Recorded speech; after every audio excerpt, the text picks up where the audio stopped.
साथियों नमस्कार, हिंदी एजुकेशन में आपका स्वागत है। मैं सुनील कुमार। आज हम सरहपा के बारे में जानेंगे और ये सिद्ध साहित्य के प्रमुख कवि हैं। सरहपा जी के बारे में जानेंगे और शबरपा जी के बारे में जानेंगे, लुइपा जी के बारे में जानेंगे, डोमिपा जी के बारे में जानेंगे और कड़हप्पा जी के बारे में जानेंगे। तो इन सभी लोगों के महत्वपूर्ण बिंदु एक ही वीडियो में देने की कोशिश की है, जो आपके लिए बहुत ही बेहद महत्वपूर्ण है। तो आइए चलिए शुरू करते हैं। सरहपा जी का जन्म 769 ईस्वी में हुआ, 769 में हुआ। सरहपा को इन नामों से भी जाना जाता है। तो सरहपा जी का नाम अनेक है। राहुल भद्र भी कहा जाता है। ये बौद्ध परंपरा से संबद्ध है। ठीक है, ये नाम सरोज वज्र, ये वज्रयान से संबद्ध है। ठीक है, ये इनका नाम। आगे चलते हैं। ये ब्राह्मण कुल में पैदा हुए बाद में यह बौद्ध भिक्षुक बन गए। ठीक, ये सिद्ध साहित्य तथा हिंदी साहित्य के ये आदि कवि माने जाते हैं।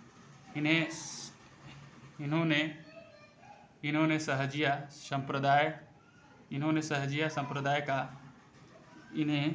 संप्रदाय का प्रवर्तक माना जाता है। इनकी प्रमुख रचना क्या है? दोहा कोश है और चर्या गीत है। ठीक है, सरहपा जी के। और सरहपा का अर्थ क्या होता है? तो सरहपा का अर्थ होता है सरह का अर्थ होता है तीर बनाने वाला, अपा का अर्थ होता है आदर सूचक। तो ये दोनों मिला के सरहपा बन जा है, सरहपा। ठीक है, आगे चलते हैं। अब हम देखेंगे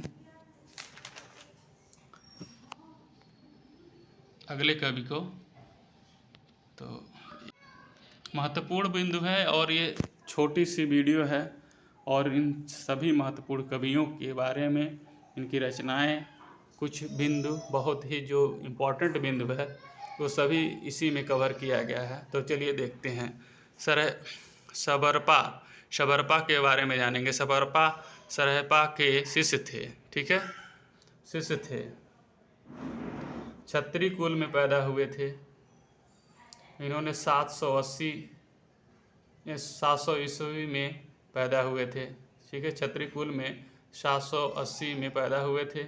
इनका रचना है चर्या पद। ठीक है, इनकी रचना चर्या पद है। तो इनके बारे में यही बहुत ही महत्वपूर्ण चीज़ें इकट्ठा की गई है हमारे नोट्स में। आगे चलते हैं। लुइपा, ये इम्पोर्टेंट ज़्यादा ही हैं, और सरहपा। ठीक है, अब ये ज़्यादा पूछ लिए जाते हैं हर परीक्षा में लमसम। तो देख लीजिए इनके बारे में महत्वपूर्ण बिंदु। जन्म इनका 773 ईस्वी में हुआ था। जाति के ये कायस्थ थे। सरहपा के शिष्य थे ये। ठीक है, ये भी सरहपा के ही शिष्य थे। 84 सिद्धों में इनका उच्च स्थान है। ठीक है, 84 सिद्धों में इनका उच्च स्थान है। तो पूछ लिया जाएगा 84 सिद्धों में सबसे ऊंचा स्थान किसका है? तो लुइपा का। इनकी सभी रचनाएं अपभ्रंश भाषा में हैं।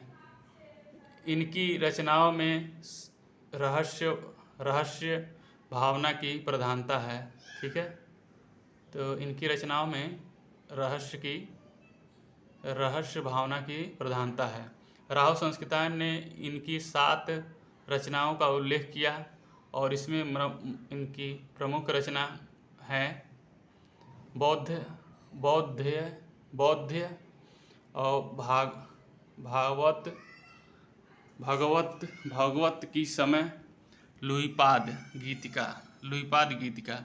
तो ये इम्पोर्टेंट हैं इनसे संबंधित रचना। बौद्ध दय और भागवत की समय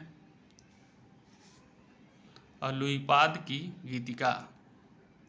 और राहुल संस्कृतायन ने इनकी रचना कितनी मानी है? 7। ठीक है, उल्लेख किया है। आगे चलते हैं। डोम्हिपा।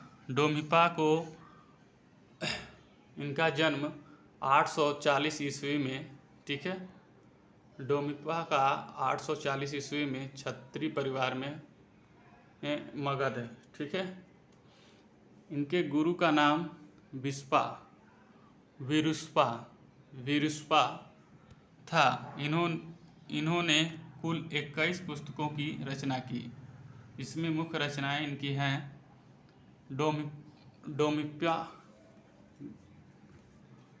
इनकी डोम्भी गीतिका, ठीक है। अगली रचना है इनकी नाद बिंदु द्वारे योगचार्य और अक्षर दीपिकोपदेश।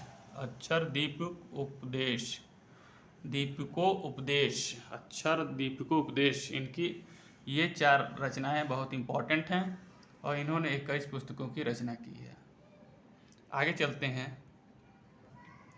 कढ़प्पा जी के बारे में देखेंगे। इनका जन्म 820 ईस्वी में कर्नाटक में हुआ था। एक ब्राह्मण परिवार में थे। यह बिहार के सोमपुरी में रहते थे। ये जलंधर के शिष्य थे। किसके शिष्य थे? जलंधर के शिष्य थे। इनके गुरु का नाम जलंधर या जलंधरपा दोनों नाम से जाना जाता है। तो ये कुछ महत्वपूर्ण बिंदु थे इनसे संबंधित, इन सभी कवियों के और इन सभी रचनाओं से संबंधित, और इम्पॉर्टेंट रचनाएं हैं। और इन सभी रचनाओं को आप लोग एक बार इस वीडियो को ज़रूर देखिएगा और लाइक शेयर करिएगा। धन्यवाद।